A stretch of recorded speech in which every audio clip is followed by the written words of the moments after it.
Pick it up. 2 words, quiet as a grave. But every single person in that diner stopped breathing. The biker laughed, actually laughed right in the old man's face. That was his first mistake. Because the man sitting at that birthday table wasn't just some trembling grandfather with a paper crown on his head. He was something far older than this town, far darker than anything these boys had ever crossed in their lives. And in about 30 seconds, they were going to find that out the hard way. If this story moves you, subscribe to our channel, hit that notification bell, and follow every single part until the very end. And drop a comment telling me what city you're watching from. I want to see how far this story travels. The morning of Walter Hayes' 79th birthday began the way most mornings in Raven Creek began, slow gray and carrying the faint smell of rust from the old steel mill that nobody worked in anymore, but nobody had the heart to tear down either. Walter woke before 6 the way he always did, not because he had anywhere to be, not because his body demanded it, but because old habits don't die with the years that shape them. They just go quieter. They sink into the bones and stay there. He sat on the edge of his bed for a long moment, his hands resting on his knees, those hands. Thick-knuckled, scarred in places, a man couldn't easily explain trembling now, with the gentle shake that came from 7 decades of hard use. He looked at them like they belonged to someone else, like he was a museum curator studying artifacts from a civilization that no longer existed. He got dressed slowly, a flannel shirt clean but faded, jeans that had been washed so many times the denim had turned the color of a winter sky. His old veteran's cap, the one his daughter Claire hated because she said it made him look like he was auditioning for a sad country song. He put it on anyway. He could hear Claire moving around downstairs. She'd driven 4 hours the night before with Ethan, his 12-year-old grandson, because she refused to let Walter spend his birthday alone again. Walter had told her not to bother. She'd told him to stop being impossible. That was the entire conversation. By the time Walter came downstairs, Ethan was already at the kitchen table with a piece of poster board markers spread out around him like a war table, his tongue pressed between his teeth in fierce concentration. "Morning, Grandpa," Ethan said without looking up. "Morning, Bud." Walter poured himself a coffee and watched his grandson work. The kid was drawing something a motorcycle it looked like with flames coming off the wheels. Beneath it in large, slightly uneven letters, "Happy birthday. Grandpa, you're the coolest old dude I know." Walter looked at that card for a long moment. Something moved through him that he didn't have a name for anymore. Something that lived just below the sternum, right where the ribs meet. He took a sip of coffee so he didn't have to say anything right away. "You like it?" Ethan asked, finally looking up. "It's the best birthday card I've ever gotten," Walter said, and he meant it. Claire appeared in the kitchen doorway, phone in hand, wearing the look she always wore when she was trying to pretend she wasn't emotional about something. "Okay, diner at noon, no arguments. I already called ahead." "You called ahead," Walter repeated, "to Lou's Diner, which has had the same 4 people in it for 30 years. I like to be organized." "You're organized about a grilled cheese." "Dad," she pointed at him, "noon, no arguments." He raised his coffee mug in surrender. They took Walter's truck, the old one, a 94 F-150 that Walter had rebuilt twice and refused to replace on principle. Ethan sat in the middle, the handmade birthday card carefully rolled up and tucked under his arm like a scroll. Claire sat by the window with the quiet, watchful look she'd inherited from her mother. Walter drove one hand on the wheel, the radio playing something soft and country that nobody commented on. Raven Creek rolled past outside the windows. It was the kind of town that wore its age openly. Shuttered storefronts, a gas station that still had prices on the sign from 3 years ago because nobody bothered to change them. Houses that were clean but tired, kept up by people who hadn't stopped caring, even when the economics of caring stopped making sense. Walter had lived here for 25 years. He knew every pothole, every broken street sign, every face that nodded at him from a front porch. They were good people. Hard people. The kind of people who didn't ask too many questions, which was precisely why Walter had chosen this place. Lou's Diner sat at the edge of Main Street, a low brick building with a hand-painted sign and booths that hadn't been reupholstered since the Clinton administration. The bell above the door rang when they walked in. Lou himself, a 60-year-old man built like a retired linebacker, with a white apron and a voice that always sounded slightly surprised by everything called out from behind the counter. "Walter, birthday boy, best table in the house." "Every table is the same table, Lou," Walter said. "Best attitude then." They settled into this corner booth. Ethan immediately grabbed a menu and began the serious business of deciding between the bacon cheeseburger and the double bacon cheeseburger. Claire ordered coffee and looked at her father across the table with the soft, worried expression she'd been wearing more and more lately, the one that said she was filing something away, noticing something, trying to figure out a question she hadn't quite formed yet. "You sleep okay?" she asked. "Fine. You look tired." "I'm 79, Claire. I look tired because I am tired. That's the whole situation." "Dad, I'm kidding." He wasn't entirely kidding, but he smiled, so she let it go. Lou brought coffee and a little cupcake with a single candle. He made them sing Happy Birthday, which Walter endured with the patience of a man who had endured considerably worse things in his life. Ethan sang loudly and off-key on purpose, which made Walter laugh for real, the deep kind, the kind that cost something. That was the high point of the day. At 12:43, the bell above the diner door rang again. Walter heard them before he saw them, the particular clatter of heavy boots on linoleum, the deliberate volume of men who want a room to know they've arrived, the low vibration of performance of people wearing a costume and daring the world to comment on it. He didn't look up right away. He just wrapped both hands around his coffee mug and felt the warmth of it and breathed once through his nose, slow and measured. There were 5 of them. Big men, or men trying to look big, which wasn't quite the same thing. Leather cuts, the kind that take years to earn in certain circles, the kind that are given only after blood and loyalty and sacrifice hanging off their shoulders like Halloween decorations. The patches, the insignia. Walter knew what it meant to wear those patches. He knew exactly what they meant. These men didn't. He could see it in the way they moved, too loose, too careless. The swagger of men performing an identity rather than living one. Their patches were wrong, not obviously to most people, but to someone who had spent the better part of 2 decades embedded in that world, the wrongness was as loud as a gunshot. Fake. The word moved through Walter's mind, once flat and clinical, and then he put it away and turned back to his coffee.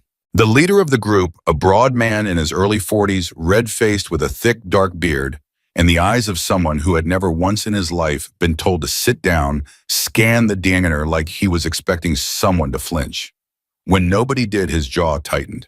He pulled out the booth 2 down from Walter's, and his crew dropped in around him with the collective noise of men who mistake volume for authority. Lou appeared from behind the counter, already in damage control mode, menus in hand.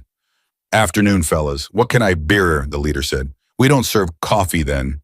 And whatever you call food in this place." He said it with the particular contempt of a man who wanted someone to push back. Lou set the menus down without a word and went back to the counter. Claire had gone very still. Ethan had stopped studying his menu. Walter hadn't moved at all, except that somewhere deep in his chest, something that had been sleeping for 25 years stirred slightly, just a fraction, just barely, like a dog lifting its head at a sound it had no reason to care about yet. The group at the next booth grew louder as the minutes passed. It was a specific kind of loud. Louder than the space required. Louder than the conversation demanded. The kind of loud that is actually a form of control, making sure everyone in the room is constantly aware that you are there, that you have not yet decided whether to be trouble. The red-faced man, the leader, had started looking at Walter's table. Not discreetly, openly. With the bored, predatory attention of a man who has decided that the old man at the corner is the least threatening thing in the room, and therefore the safest target for whatever theater he's about to perform. Walter felt the look. He kept drinking his coffee. "Cute," the leader said, loudly enough for the whole diner to hear, nodding toward Ethan's birthday card, which sat on the table now partially unrolled. "Real cute. What's the occasion, Grandpa?" "You make it another year." Nobody at Walter's table spoke. Claire put her hand flat on the table, pressing down the way she did when she was trying to hold herself in place. Ethan looked at Walter. Walter set down his coffee cup.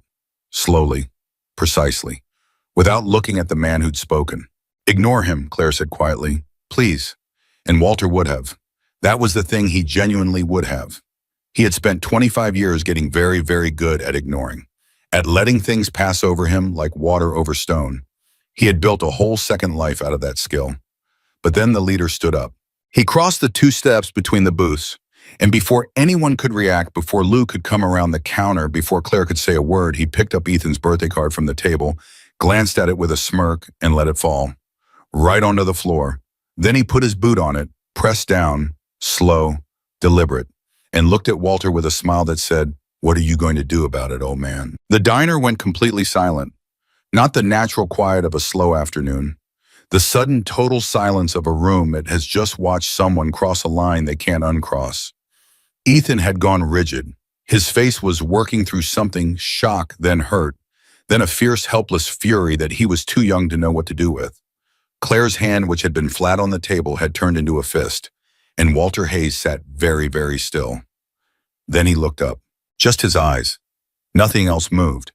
But something in those eyes, something that had been buried under 25 years of flannel shirts and early mornings and small-town quiet surfaced. Just for a second. Just enough. The leader saw it, and something changed in his face. Something animal and involuntary. A flicker. Just a flicker of a prey animal registering a shift in the air without knowing why. Walter's voice came out quiet, not the careful quiet of a man trying to be calm, the quiet of a man who has never once needed to raise his voice to be heard. "Pick it up," Walter said. The leader stared at him. He let out a short laugh, the kind that's really a question. "What did you just say to me?" "I said pick it up." Walter kept his eyes on the man.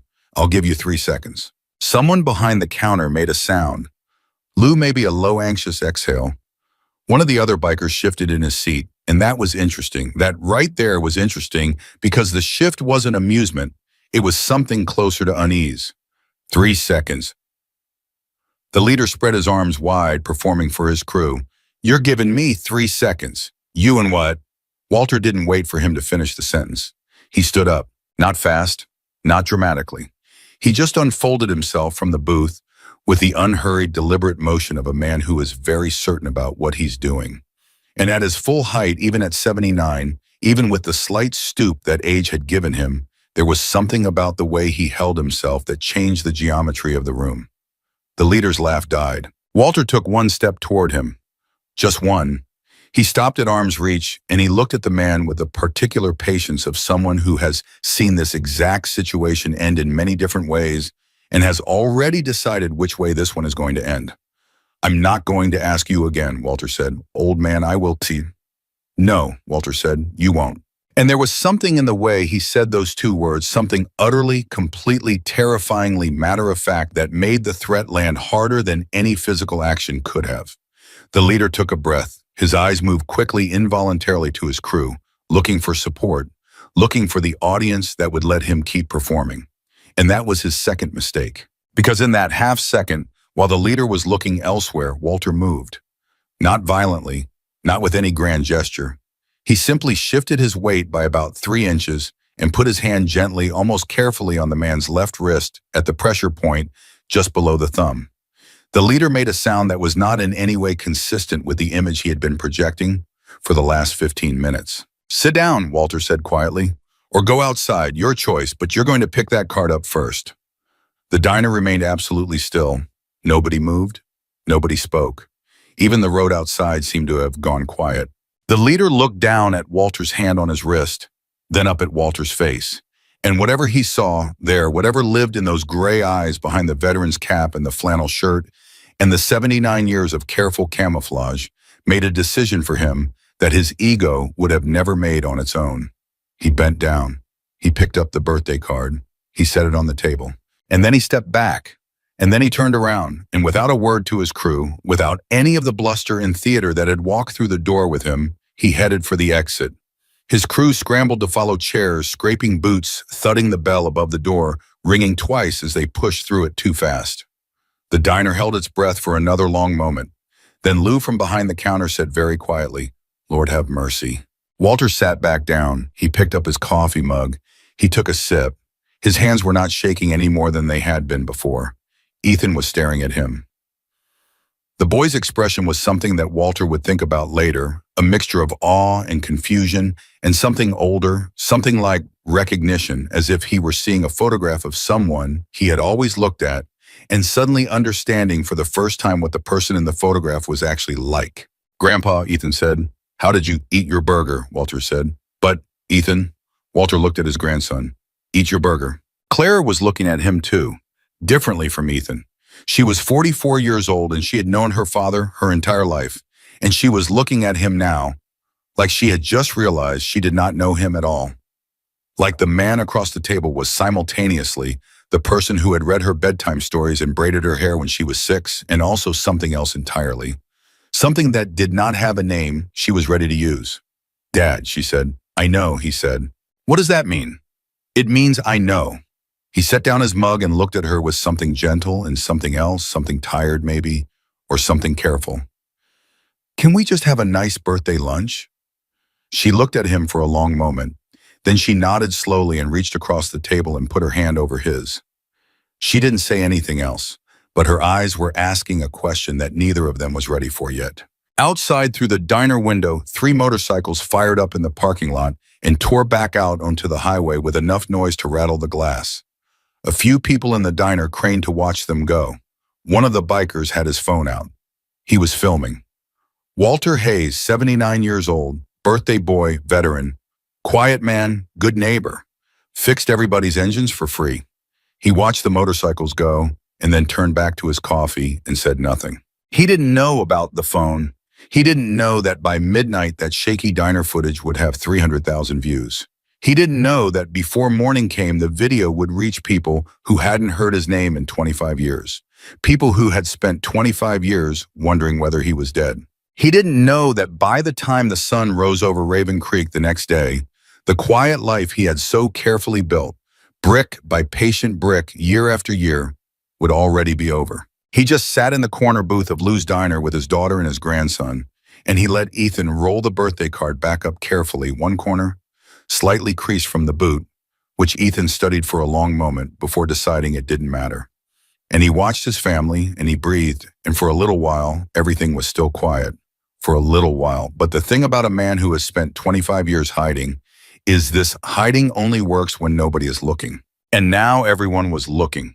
The ride home from Lou's Diner was quiet in the way that certain kinds of quiet are actually very loud. Ethan sat in the middle again, the birthday card held carefully in both hands, now the creased corner smoothed down with his thumb. He kept looking at it, then looking at his grandfather, then back at the card, like he was trying to solve a math problem that nobody had taught him the formula for yet. Claire sat by the window with her arms crossed and her jaw set and her eyes on the road ahead, which meant she was thinking very hard about something and had decided not to say it yet. Walter drove, one hand on the wheel. Radio off this time. It was Ethan who broke first because 12-year-olds don't have the patience for strategic silence. "Grandpa," he said, "that thing you did with his wrist." "What was that pressure point?" Walter said. "Where'd you learn that?" "Long time ago." Ethan waited for more. Walter didn't offer any. The boy glanced at his mother, who was still staring at the road, then back at his grandfather. "Can you teach me?" "Maybe someday." "Was it from the army?" "Some of it." "What's the rest from?" Walter was quiet for 3 full seconds. "Experience," he said finally. Ethan seemed to accept that the way kids accept things when they sense that pushing further will close the door entirely rather than open it. He looked back down at his birthday card. Outside Raven Creek scrolled past the gas station, the shuttered hardware store, the Methodist church with the marquee sign that always had a slightly off-brand inspirational message on it. Claire still hadn't said a word. She didn't say one when they got home either. She got out of the truck, went inside and started washing dishes that were already clean, which was what she did when she was processing something too large for conversation.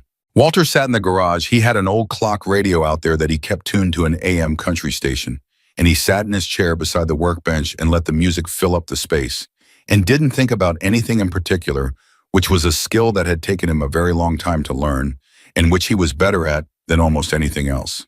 He was still sitting there 2 hours later when Claire appeared in the garage doorway. She leaned against the frame with her arms crossed, not quite coming all the way in, as if she hadn't fully committed to having this conversation yet. "You want to tell me what that was today?" she asked. "Already told you. Man had no business." "Not that part." She looked at him steadily. "The other part. The part where 5 men walked into that diner and 2 of them, the ones in the back, never said a single word the whole time. Just watched you. And when it was over, they left last. And they weren't scared, Dad. They were—" She stopped, searched for the word. "Careful." Walter looked at his daughter. He had always been proud of her. She had her mother's eyes and her mother's way of cutting directly to the bone of a thing without any wasted motion. You noticed that, he said. Of course I noticed that. Her voice was quiet, but it had an edge to it. I notice everything. You taught me to notice everything, and you never told me why. And I have spent 44 years filing away all these little things that don't add up. And today, she exhaled. Today was a big one that didn't add up. Walter set down the socket wrench he'd been turning over in his hands. He looked at his palms for a moment. Then he looked at his daughter. Claire, don't. She held up one hand. Don't tell me it's nothing. Don't give me the veteran story. Don't do the thing where you answer a different question than the one I asked. The garage held the silence between them for a long beat. Then Walter said simply, not tonight. Claire looked at him. Something in her face shifted. Not acceptance, not quite, but a recognition that tonight was not the night she was going to get through this particular wall. She had known this man her entire life. She knew when the door was closed. Okay, she said, but Dad. She waited until he looked at her again. Whatever it is, whatever it was, I'm not afraid of it. Walter held her gaze and said nothing. And the fact that he said nothing, and the particular way he said nothing, was itself a kind of answer. She went back inside. Walter sat in the garage for another hour. Then he turned off the radio and went to bed. He was asleep by 9 o'clock and awake again by 2 in the morning, which was not unusual. He lay in the dark and looked at the ceiling and listened to the house settle and thought about nothing or tried to and was mostly successful. He had gotten very good at keeping the past in a locked room in the back of his mind. The trick was never to stand too close to the door. He got up at 5:30, made coffee, stood at the kitchen window in the gray pre-dawn and watched the empty street the way he always did out of habit, out of the deep involuntary wiring of a man who had spent a significant portion of his life needing to know what was coming before it arrived. The street was empty. He told himself that was fine. By 8 o'clock, Claire and Ethan were up. They had pancakes. Ethan talked about a video game. Claire talked about her drive back, which she was planning to make the next morning. Everything was ordinary and warm and correct, and Walter sat at the table with his family and let himself believe, as he had learned to believe, that the ordinary was a permanent condition rather than a temporary one. He was still believing it when his phone rang. It was a number he didn't recognize. He almost let it go to voicemail because he almost always let things go to voicemail. But something, some reflex, some old instinct that had been dormant long enough that he couldn't name it, but not long enough that it was gone, made him answer. Hayes. He used his last name instead of hello, the way he hadn't in years without even thinking about it. There was a pause on the other end, then a voice. A man's voice, deep and slightly rough, carrying the specific cadence of someone who had spent a long time in places where you chose every word carefully. Walt? One word, just his name. But Walter's hand tightened on the phone, because nobody in Raven Creek called him Walt. Nobody in Raven Creek knew why that word had weight. Who is this? Walter said. It wasn't a question, it was a test. Danny Reeves, the voice said. Out of Memphis chapter, you remember me. Walter did remember him. He remembered him the way you remember a specific thunderstorm, not warmly but completely. Danny Reeves had been a road captain 25 years ago, a man with a long memory and a short temper and absolute bedrock loyalty to the people he considered his own. You have the wrong number, Walter said. Walt? Danny's voice didn't change. It stayed even patient, unhurried. I've seen the video. The kitchen seemed to rearrange itself slightly around Walter. He kept his face completely neutral. Across the table, Claire was talking to Ethan about something and not looking at him. What video? Walter said. From the diner, Danny said. Yesterday, some kid posted it. It's got 300,000 views, Walt, and it's not slowing down. Walter said nothing.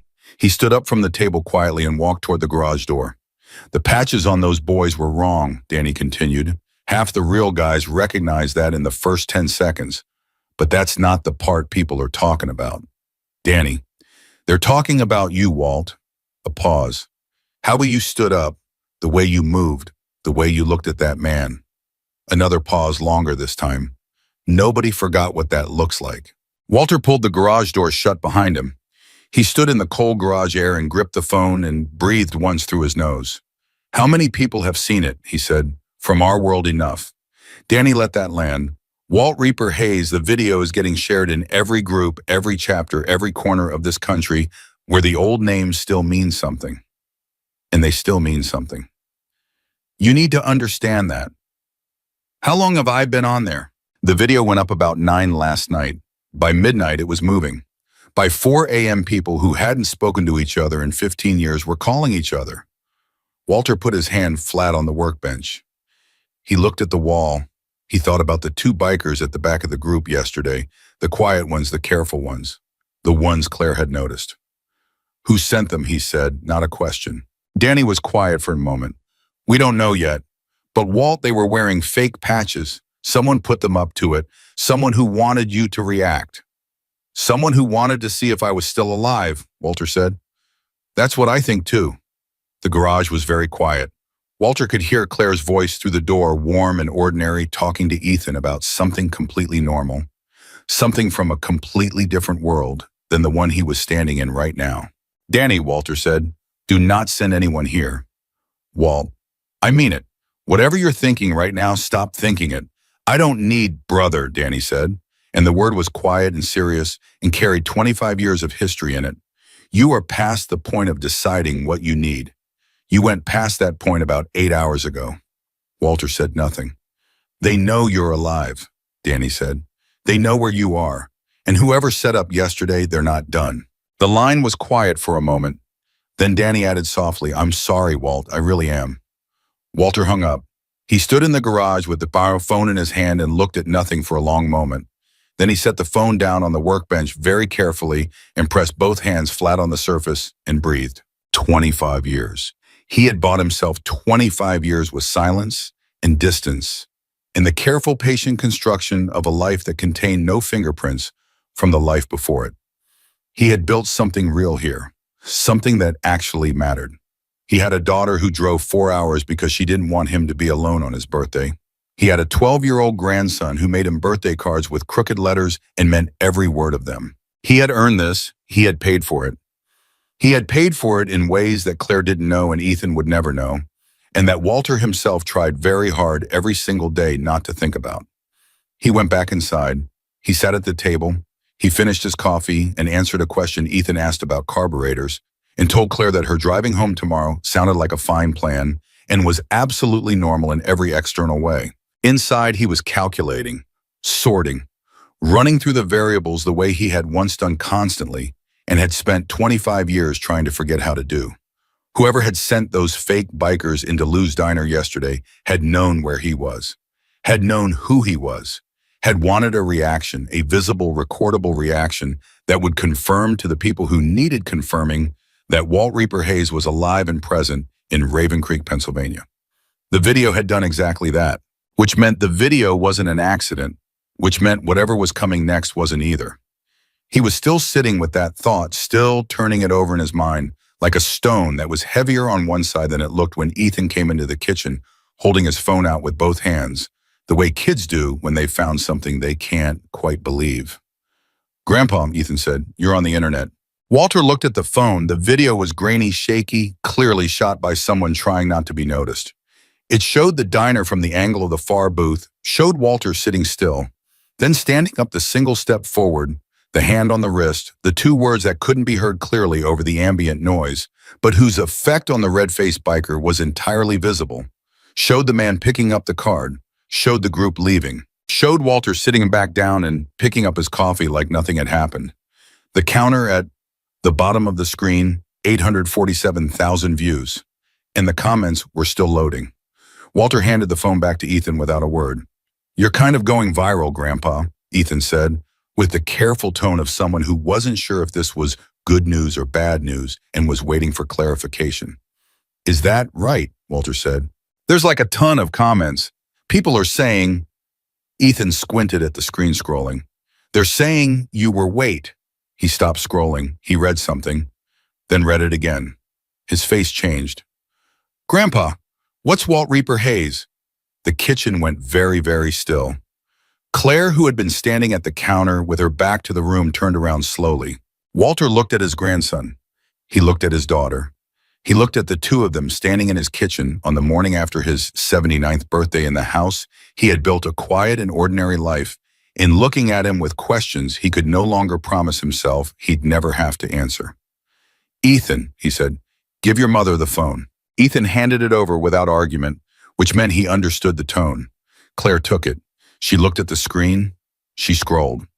Her face was very still and very controlled in the way that faces get when the person wearing them is working very hard to process something enormous and not show all of it at once. She read for almost a full minute without speaking. Then she set the phone face down on the counter. She looked at her father. And Walter Hayes looked back at his daughter, and for the first time in 25 years, for the first time since he had walked away from everything he had been and tried to become someone different and quieter and better, he did not have a simple answer to give her. Because by the time Claire had finished reading those comments, by the time she had scrolled through the hundreds of people posting old photographs and old names and old stories about a man named Walt Reaper Hayes, who had disappeared a quarter century ago, she wasn't looking at a stranger. She was looking at her father. And her father was looking back at her. And outside, somewhere on the highway that ran along the edge of Raven Creek, the distant sound of motorcycle engines rose briefly above the morning quiet. Then another set joined them. Then another. Walter heard it. He turned his head slightly toward the window, just slightly, the small, precise movement of a man whose ears had been trained to hear exactly that sound at exactly that frequency and treat it as information rather than background noise. He counted the engines without meaning to. 7, 8, maybe more, coming from different directions, coming toward town. Walter was already moving before Claire could say a word. He crossed the kitchen in 4 steps, went to the front window and looked out without touching the curtain, just angled himself to the side of the frame, the way a man looks out a window when he doesn't want to be seen looking. The engines were closer now, not racing, not aggressive, steady and deliberate, the particular rhythm of a group of riders moving in formation, which was its own kind of language to anyone who knew how to read it. He counted 9 bikes coming in from the North Road, 3 more from the direction of the highway overpass. "Dad," Claire's voice was behind him, controlled but just barely. "Talk to me, right now." "Go upstairs," he said. "Excuse me?" "Take Ethan upstairs." "I am not taking Ethan upstairs like some dad. Look at me." She moved around to put herself between him and the window, which was either very brave or very foolish, and was in fact both. Those comments on that video, people are saying they're saying Walt Reaper was one of the... She stopped, swallowed, started again. Is any of it true? Walter looked at his daughter. He made a decision in the space of about 2 seconds, which was longer than he used to need, but 25 years of a quiet life had softened certain reflexes. "Some of it," he said. Claire stared at him. "Some of it. More than I'd like, less than they think." "Dad," Claire. He put both hands on her shoulders gently, the way he used to when she was small and frightened by thunderstorms. "I need you to trust me for the next 20 minutes. Can you do that?" She looked at him for a long moment with those sharp, unforgiving eyes that had always seen more than he wanted them to. Then she nodded once. 20 minutes, she said, "and then you tell me everything." "Everything I can," he said. She took Ethan upstairs. Walter heard his grandson ask something in a low voice, and Claire answer in the firm, careful tone that meant the conversation was over. Then the upstairs hallway went quiet. Walter went to the front door. He opened it and stepped out onto the porch and stood there in the cold morning air with his hands loose at his sides, and he waited. The first bike pulled up to the curb directly in front of the house. Then the others arranged themselves, not chaotically, not randomly, but with a precise practiced geometry that told Walter everything he needed to know about who these people were and where they had come from. These were not the fake bikers from Lou's Diner. These were not men wearing a costume. The man who got off the first bike was in his late 60s, broad through the chest with a white beard trimmed close and the kind of weathered face that belonged to someone who had spent decades outdoors in all conditions. He moved with the particular economy of motion that comes from a life where unnecessary movement has been trained out of you. He stopped at the foot of the porch steps. He looked up at Walter, and then he did something that nobody in Raven Creek had ever seen anyone do in relation to Walter Hayes. He put his right fist to his chest just for a second and dipped his chin. It was not a casual gesture. It had weight behind it, history behind it. Walter said, "Ray Coulter, you look old." Ray Coulter said, "So do you, Walt." "I am old." "No, Micah." Ray's eyes were steady. "You're not." Walter came down the porch steps. He and Ray stood face to face on the front walk, Two old men who had known each other in a different century, in a different life, in a world that was supposed to be finished. Behind Ray, 12 other riders had gotten off their bikes and were standing quietly, not crowding, not pressing in, just present, waiting. You rode from where? Walter said. Pittsburgh. Came straight when I saw the video. Ray paused. Some of these boys rode from further. Martinsburg, Cleveland. Charlie Voss came from Columbus, didn't stop once. Walter looked at the men behind Ray. He recognized faces. Older now, all of them, heavier in some places, thinner in others, marked by the years the way everything gets marked by years. But the eyes were the same. You didn't forget eyes like that. Something moved through Walter's chest that he didn't entirely want to feel. It felt too much like belonging. He had worked very hard to belong to something smaller and quieter than this. You need to go home, Walter said. Ray looked at him steadily. That's not happening. Ray, yeah, I drove 4 hours, Walt. I'm not getting back on that bike until I've said what I came to say. He paused. We owe you that much. We owe you a hell of a lot more than that, but at minimum, we owe you that. Walter was quiet for a moment. Then he said, say it. We knew. Ray's voice dropped. The lightness went out of it entirely. Some of us knew back then what Victor was doing, what he was setting up. Not all of it, not the full picture, but enough. And we didn't move fast enough to stop it. And your son, he stopped. He looked at something just to the left of Walter's face, the way men look when they're carrying something heavy enough to bend them. Thomas didn't deserve what happened to Thomas, and you didn't deserve to have to run. The name landed on Walter like a physical weight.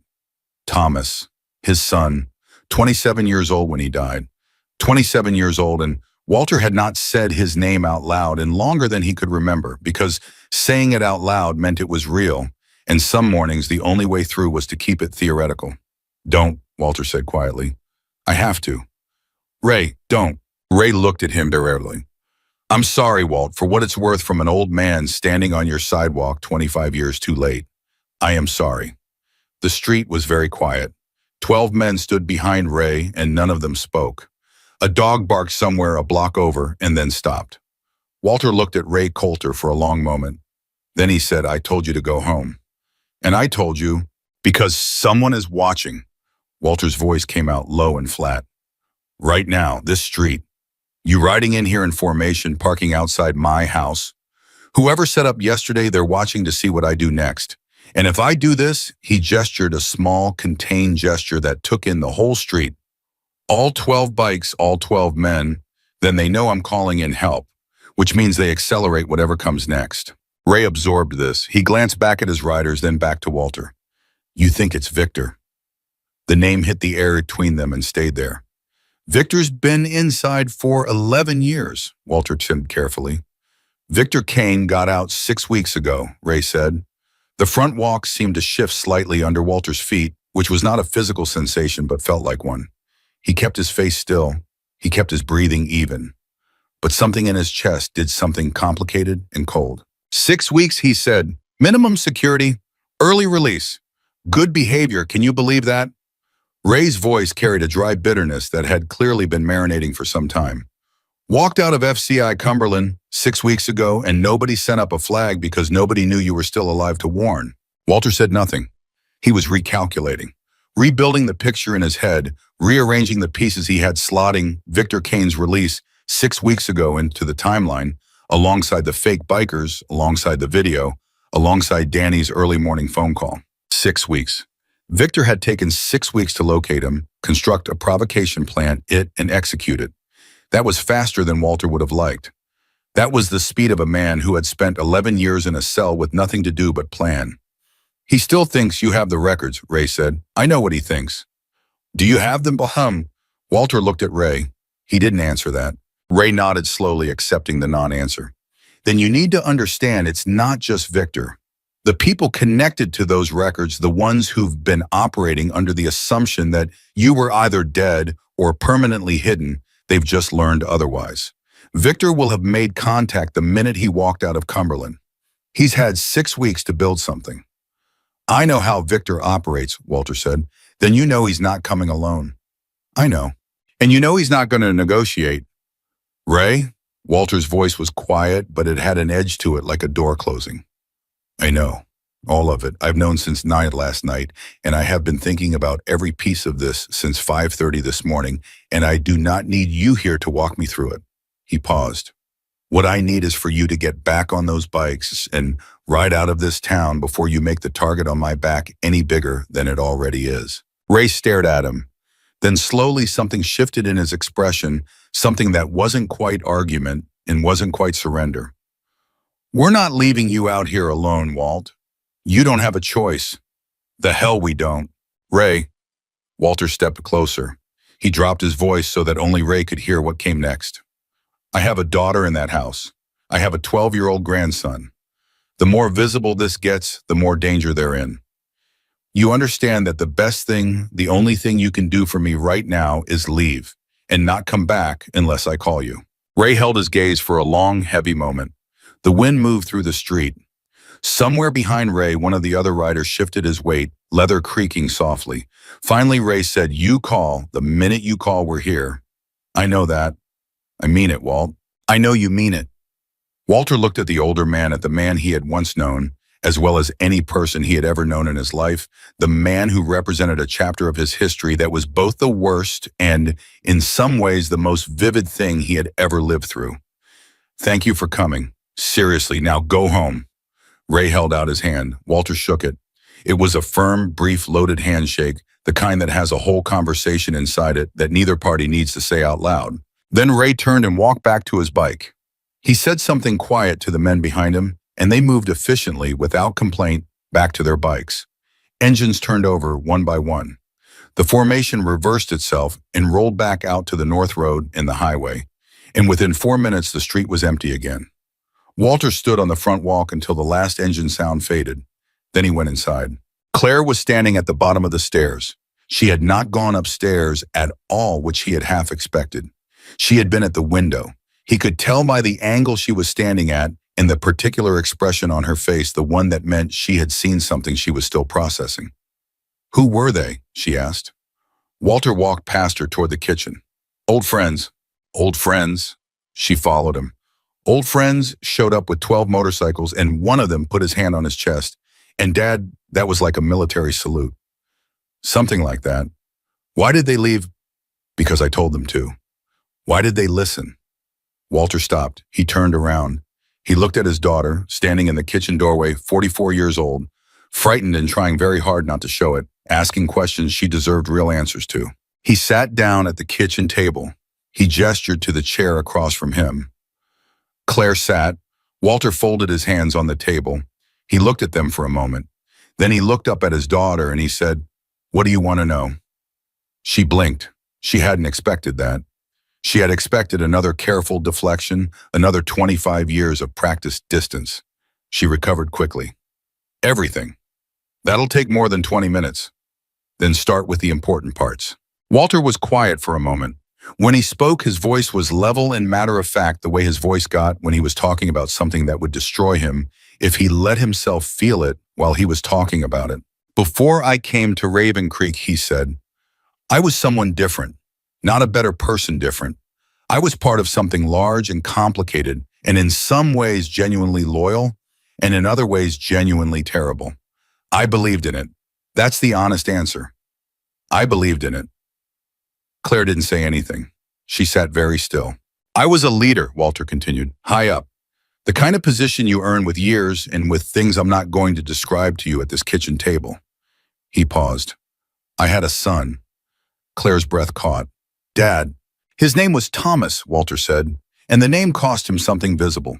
This time something moved through his jaw briefly and then was controlled. He was 27. He was trying to get out. He had met someone, a woman, good woman, smart woman, and he wanted a different life.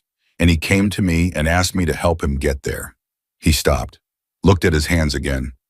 And I tried, he said, and someone found out he was cooperating with federal investigators. And before I could, he stopped again. The pause stretched. I couldn't stop what happened to Thomas. The kitchen was completely silent. Victor Kane, Walter said, was my enforcer. He was the man I trusted more than anyone.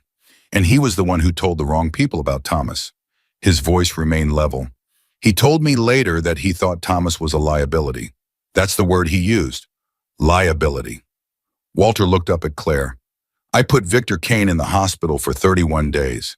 And then I turned over 25 years worth of financial records documents that connected Kane and 6 other men to federal crimes across 4 states to the FBI. And I walked away. Claire's eyes were wet. She wasn't crying, not quite, but her eyes were full and her hands were flat on the table, pressing down the way they did when she was holding herself very still. You changed your name, she said. Walter Hayes was my mother's maiden name. And you came here. And I came here. And you never, she stopped. I never knew. All my life, that was the point, he said quietly. I needed you safe. The only way to keep you safe was to keep you separate from what I had been. Claire looked at her father across the kitchen table, looked at the flannel shirt and the veteran's cap and the big scarred hands and the face she had known every day of her life. She was putting something together behind her eyes, layering the new information over every memory she had. Recalibrating the way a mind does, when the ground it thought was solid, turns out to be something else entirely. The records, she said. Victor thinks you still have them. What I gave the FBI 25 years ago was a copy, Walter said. I kept the originals. Claire stared at him. Why insurance, Walter said simply. In case someone bought their way out of a conviction, in case the federal case fell apart, in case, he looked at her steadily, in case Victor Kane got released from prison on good behavior and came looking for me. The color drained slightly from Claire's face. He's out? 6 weeks. And those fake bikers yesterday were a test, Walter said, to confirm I was here, to confirm I was alive, to confirm I'd react the way the old Walt Hayes would react.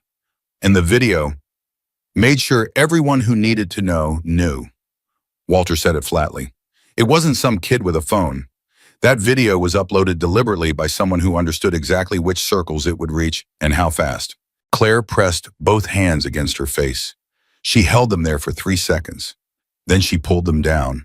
Her face was steady now, the way her face got when she had finished processing and had moved into problem solving, which was her mother's gift and her father's training. The records, she said. Where are they? Walter looked at his daughter. He made another decision, the second one in 30 minutes, and this one was harder than the first. Claire, Dad, where are the records? He held her gaze for a moment. Then he said, somewhere safe. That's not good enough anymore. No, he agreed, it's not. He was about to say more when his phone rang again. Different number this time. He looked at the screen. His jaw tightened slightly, just enough that Claire, who was watching him very carefully, now saw it. Who is it? She asked. Walter stared at the number for one more second. Something moved across his face that Claire had never seen there before. Not fear. Walter Hayes had not looked afraid of anything in the 44 years she had known him, but something adjacent to it, something older and grimmer and more complicated than fear. It's my brother, he said. Claire blinked. You don't have a brother. I have a brother, Walter said quietly. I just haven't spoken to him in 25 years. He answered the phone. The voice on the phone was familiar, the way an old scar is familiar, not comforting, not welcome, just unmistakably yours. Walt, the voice said. Walter hadn't heard his brother say his name in 25 years. Frank Hayes, younger by 4 years, lighter by 30 pounds, and carrying in his voice the particular weight of a man who has rehearsed what he's about to say so many times that the rehearsal has worn grooves into the actual words. Frank, Walter said. Claire was watching him from across the table. She hadn't moved. I need you to listen before you hang up, Frank said. I'm listening. I didn't know it would go this far. A pause, the sound of Frank breathing. I want you to know that. What I didn't think it would. Frank, Walter's voice came out very quiet. What did you do? Silence on the line, the kind of silence that has a shape. He came to me 3 months ago, Frank said. Victor, he knew I'd lost the house, knew I was Walt. I was in a bad place. Debts, real bad debts, the kind you can't. His voice cracked slightly and then steadied. He said he just wanted to know if you were alive, that's all, just confirmation. He said he wasn't going to hurt anyone. Walter said nothing. He kept his eyes on Claire. She was reading his face the way she'd been reading it all morning, carefully, completely trying to absorb everything it was telling her. I told him you were in Pennsylvania, Frank said. I told him the town. That's all I told him, Walt. I swear to God, that's all. That was enough, Walter said. I know. Frank's voice went very small. God help me, I know. Walter stood up from the table. He walked to the kitchen window. He looked out at the empty street, the same street where 12 motorcycles had been parked 40 minutes ago, the same street where his 25 years of careful quiet had started to come apart at the seams. He paid you, Walter said. Walt. Frank, did he pay you? A long pause. $12,000. The number landed in the kitchen like something thrown. $12,000. His brother had sold his location to the man responsible for his son's death for $12,000. Walter stood at the window and breathed and didn't say anything for a moment because the thing moving through him right now was too large and too old and too complicated to be called anger. It was something that lived below anger, something geological. I'm sorry, Frank said. Walter, I am so sorry. I didn't know about Thomas. I swear I didn't know the whole story with Thomas. I didn't understand what Victor was. I just, stop, Walter said. Oh, Frank stopped. Are you somewhere safe right now? A pause surprised clearly. Frank had expected rage, silence, a hung-up phone, not a question about his safety. I'm at my apartment in Dayton. Stay there. Don't open the door for anyone you don't know. Don't answer calls from numbers you don't recognize. Walt, I'm not done being angry with you, Frank, Walter said flatly, but I need you alive to finish being angry with you. So stay in your apartment and keep your door locked. He hung up before Frank could say anything else. He stood at the window for 3 more seconds. Then he turned around. Claire said, he told Victor where you were. Yes. Your own brother. Yes. She absorbed this. She pressed her lips together. She was doing the thing she always did when she was furious and trying to decide which part of the fury to address first. And Victor Kane is the man who, yes, Walter said, before she could finish the sentence, before the name Thomas had to be in the room again. Claire stood up. She crossed her arms. She looked at her father with an expression that was equal parts grief and fury, in the particular determined focus of a woman who has decided that falling apart is not currently an option. Okay, she said. So what do we do? You and Ethan are going to leave. Absolutely not. Claire. I said no. Her voice was quiet, but it had iron in it. I am not driving away from this house and leaving you here alone to deal with a man who killed your son and just got out of federal prison. That is not something I'm willing to do. It's not about willing, you're right, it's not. It's about what's actually going to happen, which is that I'm staying. She held up a hand to stop the argument she could see forming on his face. Ethan, I'll call my neighbor, she can meet him halfway, but I'm not leaving. Walter looked at his daughter for a long moment. He recognized the posture. He had seen it in the mirror often enough in a different life. The set of the jaw, the particular stillness of someone who has made a decision and calcified around it. Fine, he said, which was not the same as agreeing, but was an acknowledgement that the argument was over. He moved to the hallway. I need to make 2 calls. The first call was to Danny Reeves in Memphis. It lasted 90 seconds. Danny asked 3 questions, got 3 answers, and said he would make some calls of his own. He said the words federal contact in a way that told Walter the contact was already warm, already waiting, which meant Danny had been thinking 3 steps ahead since the moment he'd called that morning, which was why Walter had trusted him for 30 years. The second call was to a number Walter had memorized 25 years ago and never dialed and never deleted from his memory, because there are some numbers you keep in your head the way you keep a fire extinguisher in a building, hoping you never need it, knowing you might. The man who answered said simply, Hayes. It's time, Walter said. How long do we have?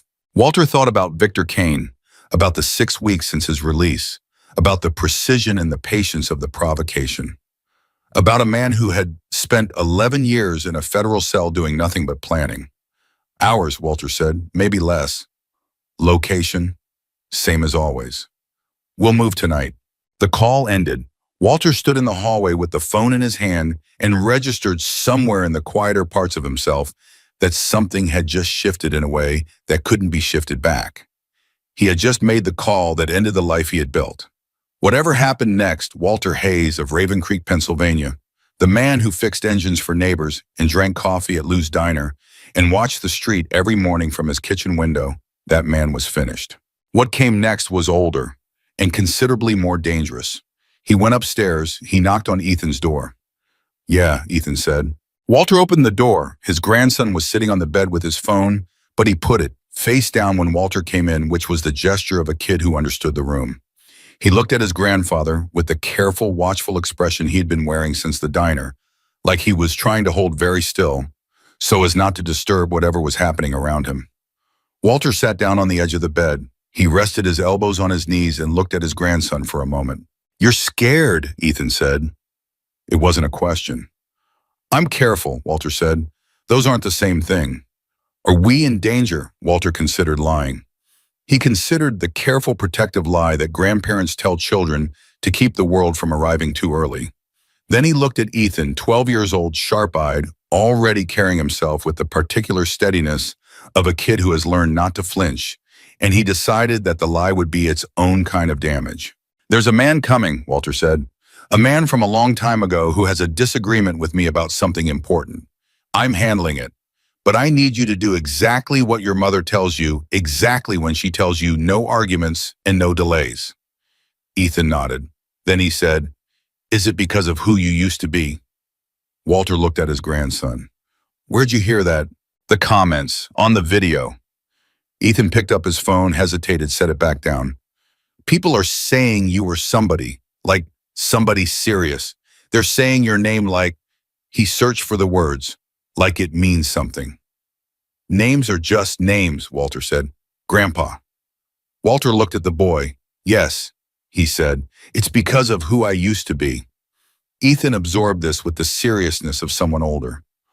"Were you a bad person?" The question sat in the room between them. Walter thought about Thomas, about the choices that had made sense inside a world that had its own logic, its own code, its own definition of what was owed and what was right. He thought about the moment he had understood finally and completely that the world he'd built for himself had consumed the one person in it he hadn't meant to risk. "I did bad things," Walter said carefully, "and I did some things that needed doing that other people were afraid to do. The line between those two things was never as clear as I told myself it was." Ethan thought about that. "Is that why you left?" "That's why I left. And the man who's coming is someone who doesn't think I had the right to leave." Walter stood up. He put his hand briefly on his grandson's shoulder. "Your mom's going to call someone to come get you. I need you to go without an argument. Can you do that for me?" Ethan looked up at him. "I don't want to leave." "I know. I want to stay." "I know that too." Walter met the boy's eyes. "But the bravest thing you can do right now is go. Because if you're here, I can't do what I need to do. You understand?" Ethan held his gaze for a long moment. Then he nodded, once firm with the particular dignity of someone trying very hard to be equal to a moment that is bigger than they are. "Okay," Ethan said. Walter went back downstairs. The next 3 hours moved with the specific quality of time that exists just before something large stretched out and too detailed, every small thing slightly too vivid. Claire made the call to her neighbor. Walter went to the garage and spent 40 minutes at the back wall behind the shelving unit that nobody had moved in 20 years, removing a weatherproof case that had been there since the first week he had arrived in Raven Creek. He opened it, checked the contents without touching them, closed it, set it on the workbench. The documents inside represented 25 years of criminal activity across 4 states. Financial records, transfers, property deals built on intimidation, and worse. Names, real names, not road names, connected to transactions that federal prosecutors had been unable to prove without the original documentation. Victor Kane's name was in there 47 times, but Victor Kane was only the beginning. The others were bigger, quieter, legitimate-looking on the surface businessmen, a county commissioner, 2 men who had run for state office, men who had spent 25 years sleeping soundly in the belief that the only person who could expose them was either dead or permanently missing. Walter closed the case. He heard a car outside. He went to the window. A black SUV had parked 2 houses down. It had been there for 11 minutes now. He'd clocked it, and the 2 men inside had not gotten out. Watching, just watching. Victor was already here, or his people were, which was the same thing. Walter went back to the kitchen. He put water on for coffee because his hands needed something to do, and because in 40 years of complicated situations, he had found that the people who made coffee when things got tense were almost always the ones still standing when things got quiet. Claire came downstairs with Ethan's bag. Ethan came behind her, the birthday card tucked under his arm the same way he carried it on the drive home from the diner 2 days ago. Walter looked at that card and felt something move through him that he didn't try to name. Margaret is meeting him at the rest stop on Route 30, Claire said. 40-minute drive. Walter nodded. He looked at his grandson. Ethan walked up to him and held out the birthday card. Take it, Ethan said. Walter looked at the card. That's yours. It's yours, Ethan said firmly. I made it for you. He held it out until Walter took it. For luck. Walter held the card with both hands. The slightly crumpled edges, the crooked letters, the motorcycle with the flames on the wheels. He looked at it for a moment that lasted longer than a moment. Thank you, he said. Ethan hugged him, hard the way 12-year-olds hug when they're afraid and trying not to show it, arms tight brief, saying everything the words aren't saying. Walter held him for 1 second. Then Ethan pulled back, squared his shoulders, and walked to the door with the particular dignity he'd been practicing since the bedroom. Claire kissed Walter on the cheek. Don't you dare get hurt, she said quietly. I'll do my best. That's not what I said. I know. He held her gaze. Go. She went. Walter stood at the window and watched until the car turned off his street. Then he stood there another minute after it was gone in the house that was now very quiet with the birthday card in his hand and 25 years of documents on the garage workbench and a black SUV, 2 houses down with 2 men in it who had stopped pretending they weren't there. He set the birthday card on the kitchen table, carefully, propped it against the salt shaker. Then he picked up his phone and called Danny Reeves back. The SUV out front, he said when Danny answered. How many more? Our people counted 4 vehicles. 2 on your street, 1 on the parallel road, 1 at the highway junction. Danny paused. Walt, they're not going to wait much longer. I know. Argubo said, I'm ready, Walter said. And then because timing in situations like this is everything, and because 25 years of quiet had sharpened rather than dulled certain instincts, Walter's back door opened. He hadn't heard footsteps on the porch. He hadn't heard a vehicle. He hadn't heard anything at all, which was the most alarming thing, because Victor Kane had always moved like that, like weather, like something that arrived before it announced itself. Walter turned around. Victor Kane was 61 years old and looked exactly like what he was, a man who had spent 11 years in federal prison lifting weights and thinking. He was bigger than Walter remembered and harder in the face, and he had 2 men behind him in the kitchen doorway, and he was looking at Walter with the particular expression of someone who has waited a very long time for a moment and is now savoring the arrival of it. Walt Reaper, Victor said, and he smiled. You look good for a dead man. Walter looked at Victor Kane across his own kitchen. He looked at the man who had cost him his son. He felt something in his chest that was very old and very cold and had no name that a civilized language would recognize. And then Walter Hayes smiled back. Not the gentle smile of a grandfather, not the careful smile of a quiet man, the other one, the one that had made men in 4 states rethink their decisions. Victor, he said, I've been expecting you. Victor Kane stood in Walter's kitchen like he owned it, which was exactly how Victor had always stood in every room he entered, with the absolute unquestioned assumption that the space belonged to him the moment he arrived in it. It was the thing that had made him useful once. It was also the thing that had always made him dangerous. Expecting me, Victor repeated. He tilted his head slightly. That's so. 6 weeks is a long time to plan something, Walter said. But you were always patient when it mattered. Victor looked around the kitchen slowly, taking inventory, the coffee on the stove, the birthday card propped against the salt shaker, the ordinary quiet evidence of an ordinary quiet life. His expression carried something that was almost appreciation, the look of a man examining a disguise that he genuinely respected before tearing it off.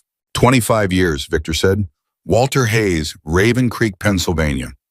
He said the name of the town like it tasted strange in his mouth. You hid good, Walt. I'll give you that. Not good enough, apparently. Nobody hides forever.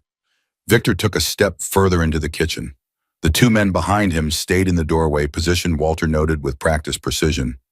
Not Victor's men from the old days. New men, prison-era men recruited with money rather than loyalty, which made them dangerous in a different way and predictable in a useful way. Where are the documents? No preamble, no escalation, just the question flat and direct, the way Victor had always operated, stripping everything down to the transaction underneath. No hello, Walter said. No, how have you been? Walt. We haven't seen each other in 25 years, Victor. The least you could do is ask about my health. Victor's jaw tightened, just slightly. Walter saw it and filed it away. Victor's patience, always formidable, had been worn thinner by 11 years inside than he was letting on. The control was still there, but it was costing him more than it used to. The documents, Victor said again. You hand them over, I walk out of here, you go back to being dead. Nobody bothers you. Your daughter doesn't get bothered. The kid doesn't get bothered. Clean transaction. You killed my son, Walter said. The words came out level and quiet and landed in the kitchen like a stone dropped into still water, sending ripples through everything. Victor didn't flinch, but something moved behind his eyes. Not guilt. Walter didn't think Victor was capable of guilt in the way most people understood it, but something closer to acknowledgement. A debt recognized, if not regretted. Thomas made choices. Thomas was 27 years old, Walter said, and you told Billy Rourke he was talking to federal agents. You knew what Billy would do with that information. You knew it before you said it. He was a liability. He was my son. Walter's voice didn't rise. It didn't need to. The absolute bedrock weight of those 3 words filled the room completely. He was 27 years old and he wanted out, and I was trying to get him there, and you made a phone call and he was gone in 72 hours. Victor looked at Walter across the kitchen. For 1 second, just one something moved through his face that might have been the closest thing to discomfort he could produce. Then it was gone. The documents, he said, last time I asked politely. Walter uncrossed his arms. He moved to the kitchen table. He pulled out a chair and sat down in it, which was so unexpected that Victor actually stopped moving, thrown off by the refusal of the script he'd prepared. Sit down, Victor, Walter said. Victor stared at him. What? Sit down. Walter gestured to the chair across from him. I want to talk to you. I didn't come here to talk. I know why you came here. Sit down anyway. Something flickered in Victor's expression. Irritation, then suspicion, then the calculation of a man trying to figure out what angle he was missing. He glanced at his 2 men, then slowly, with the deliberate movement of someone who wants it, understood that he is choosing this, rather than being directed to it. He pulled out the chair and sat. The 2 men in the doorway shifted. Walter looked at Victor across the table. He looked at him the way he had looked at very few people in his life, completely without performance, without calculation, all the way down to the thing underneath. You spent 11 years in a federal cell, Walter said, thinking about these documents. Yes. Thinking about what's in them. Yes. Thinking that if you could get them back, the case against the others would fall apart. The businessmen, the commissioner, the people who've been paying their lawyers and living their lives while you did the time. Victor said nothing, which was confirmation. The thing you never understood, Walter said, is that I never planned to use those documents against you. Victor's eyes narrowed. What? 25 years ago, I gave copies to the FBI. They convicted you on those copies, the originals. Walter paused. The originals were never about you, Victor. You were already going to prison. The originals were about the ones who didn't. Silence. Victor was very still now, the kind of still that happens when a mind is moving very fast underneath. I've spent 25 years waiting, Walter said, for the right federal contact. Someone clean, someone who couldn't be bought by the people named in those documents, someone who'd been building their own case independently and just needed the foundation piece to bring it home. He held Victor's gaze. Danny Reeves found that person 8 months ago. I've been in contact for 6 months. Last night after that video washed it up, we accelerated the timeline. Victor stood up so fast the chair went back. Where are they? Already gone, Walter said simply. The documents left this house at 5:40 this morning, before Ray Coulter's bikes showed up, before your SUV parked 2 houses down. The room changed, the temperature of it, the quality of the air. One of the men in the doorway took a step forward, and Walter didn't look at him because he was watching Victor, who was doing the thing Walter had seen Victor do twice in 30 years, losing control of the careful, constructed surface and showing what lived underneath it. "You're lying," Victor said. "I'm not.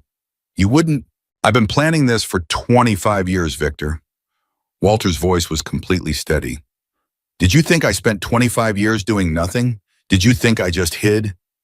The silence was enormous. Then Victor looked at his two men. He looked back at Walter. And the calculation happened behind his eyes in real time.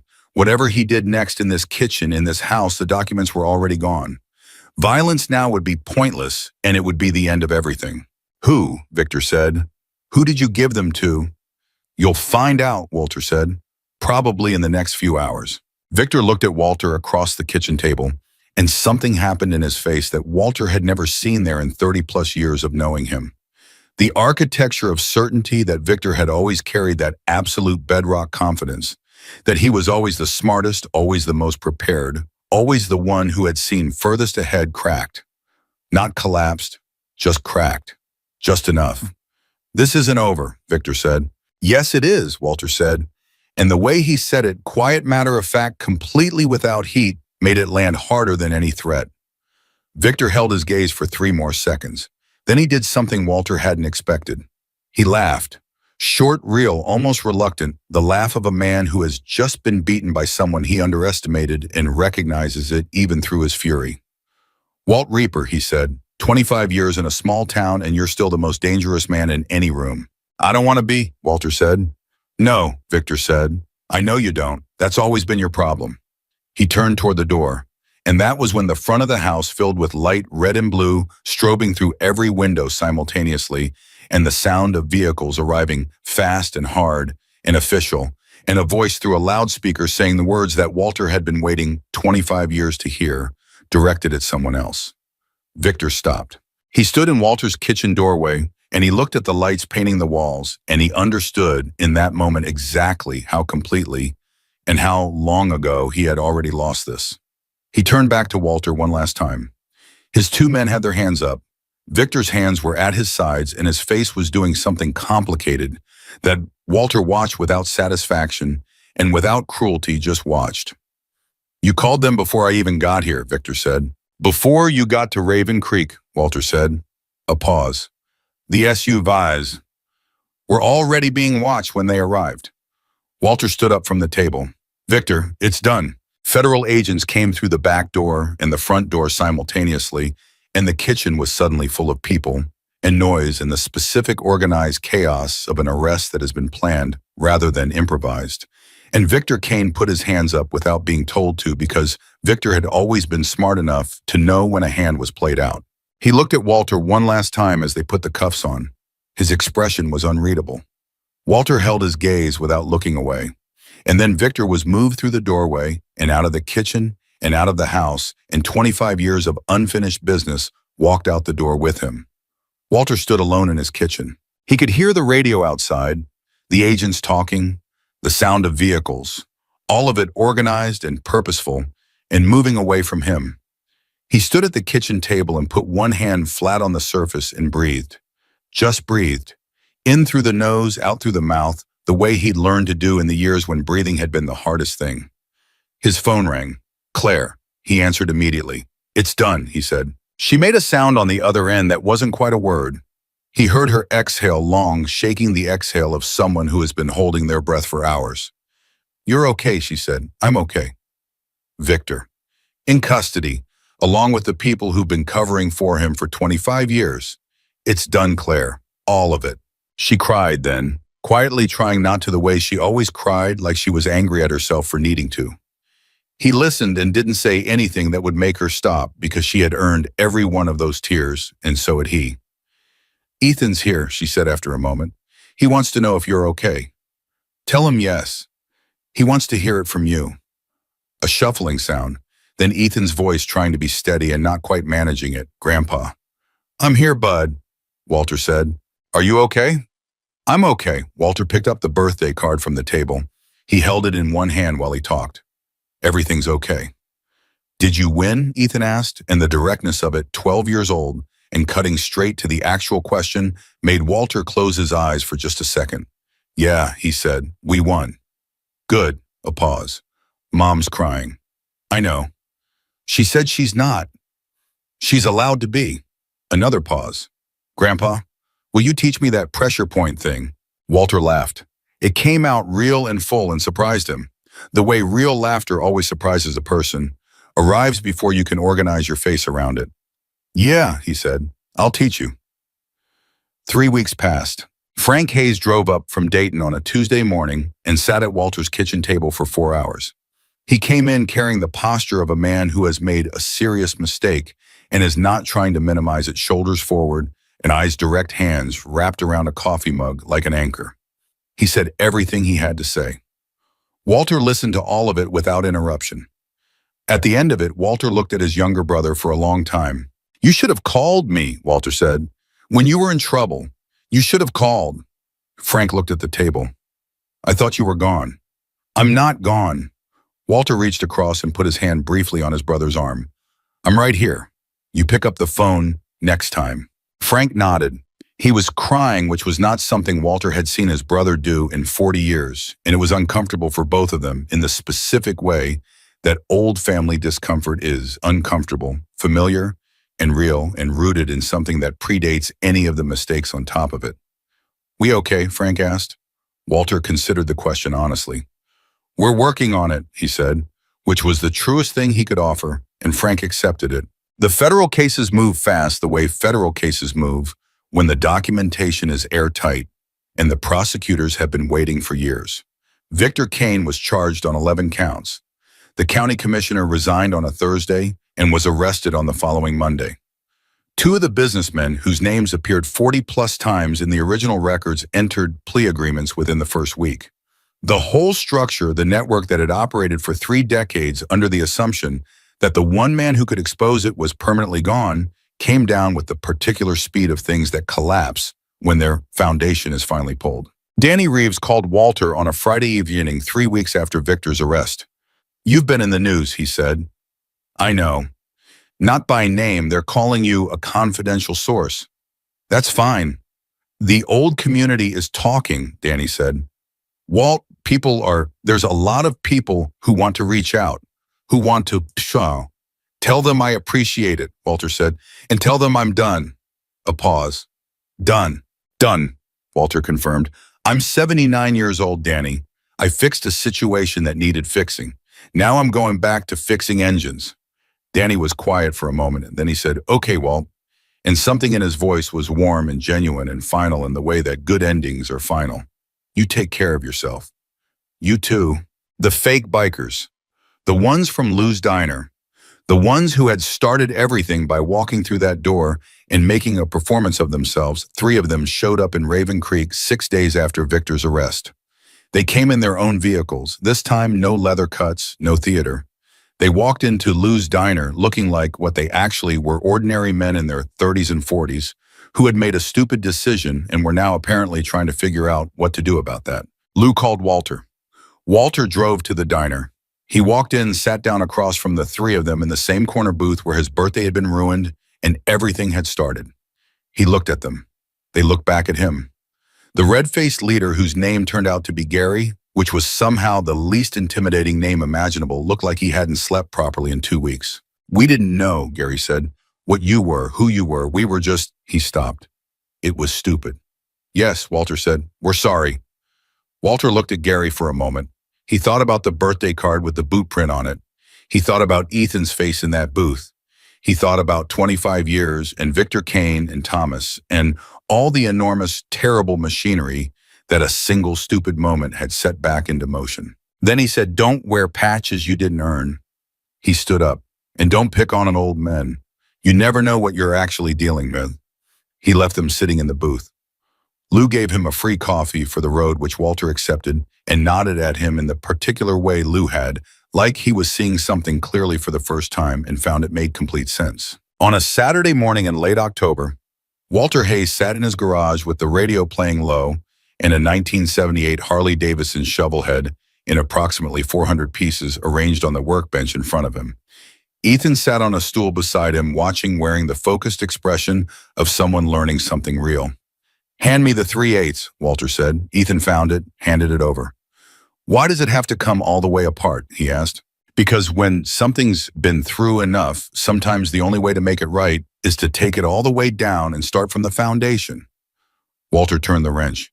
"You can't fix deep problems from the surface." Ethan thought about this. "Is that about the engine or something else?" Walter looked at his grandson. "Mostly the engine," he said. "Some of both. Of a body now." Ethan picked up a gasket from the workbench and turned it over in his hands. Outside, the October wind moved through Raven Creek, through the streets and the storefronts, and along the highway at the edge of town, where the trees had gone gold and red and were starting to let go.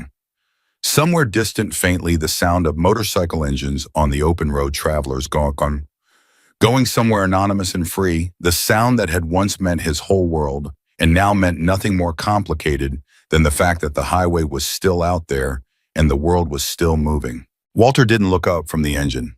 Ethan set down the gasket.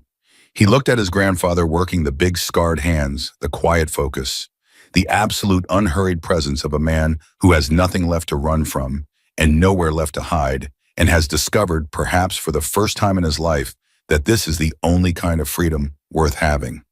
"Grandpa," Ethan said, "were you really the most dangerous man in any room?" Walter turned to Bolt. He didn't answer for a moment. When he did, his voice was quiet and even and entirely certain. "I was," he said, "but being feared isn't the same as being respected, and being respected isn't the same as being loved." He set the wrench down. He looked at his grandson. "I spent a long time learning the difference." Ethan nodded slowly, turning that over. "Which one do you want now?" Walter looked at the boy, this 12-year-old, with his mother's sharp eyes and his grandfather's stubborn jaw, and his whole enormous life still ahead of him, unmarked and full and wide open in all the directions that Walter's own life had never been able to go. "This," Walter said simply. He picked up the wrench again. "Hand me the 1/2 inch." Ethan handed it over. Outside, the engines on the highway faded, and the wind moved through the town, and the afternoon light came through the garage in the long, flat way it comes in October, when the year is turning toward its end. And Walter Hayes, 79 years old, war leader, ghost grandfather, sat in his garage with his grandson's hands passing him tools and rebuilt something broken into something whole and did not look back. The war was over, and this ordinary, irreplaceable, hard-won moment was everything that had ever been worth fighting for.